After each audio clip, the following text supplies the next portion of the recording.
was born in Little Rock, and I was raised about 2 miles south of Little Rock, a little town called Sweet Home. I was in the Army. I was drafted, and I was in headquarters company. When we got there, I wound up in communications. I was a radio telephone operator in the bunkers, and my job was to coordinate with the helicopters, the gunships, the people that carried the guys back and forth. And you have to learn to read the coordinates and communicate with people in the gunships, let them know where to go, where to land, how to come out, so forth and so on. So when guys got hurt, when they had injuries, they would call in to the command bunker. That's where I was. You worked like 4 hours on, 4 hours off, 24 hours. So we were confined in 24 by 24 bunker. That's where all the communication was where I was. So we had to keep that protected at all times. So I was there for 12 months. 12 months. First year I was in Hawaii, and we were a part of the AmeriCal division. And so we left going to South Vietnam on a ship, I think about 3,000 people. We were on that for 21 days, which was something, you know, that I had never experienced before, and hope I never do again. But that's what it was.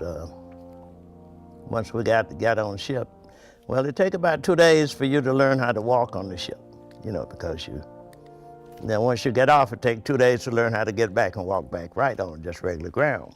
So it was an experience that, for sure, you know, something I never forget.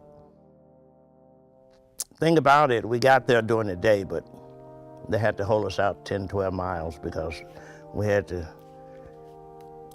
unload in the middle of darkness, maybe at 11, 12 o'clock at night. That's when we got off the ships and got them. So apparently we really didn't know where we were and what we were doing, but you could tell we were there because we were in a war zone, and I've never smelt anything like that before. You can tell when you're in a war zone, dead bodies, it's just unbelievable what you may not be able to eat for 24 hours, just trying to get accustomed to where you are and what you've gotten into, and you know, so this is it. I was 10,000 miles away from home, so everybody adjusted.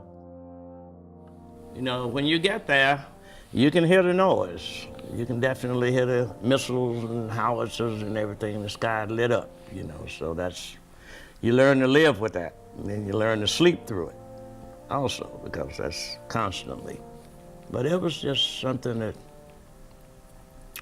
never would have thought, you know, never knew what we were going into from then on. Every day was a different day, something new. Wake up the next day, and everybody had calendars, you know, so each day we were able to wake up, we'd always strike that one off. So we got another day, you know.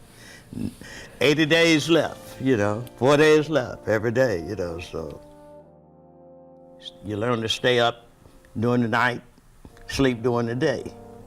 So, you know, about 2 weeks out of the month,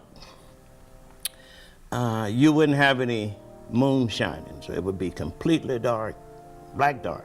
You know, you couldn't see anything. So, but during those 2 weeks is when Charlie would put on the black pajamas and everything.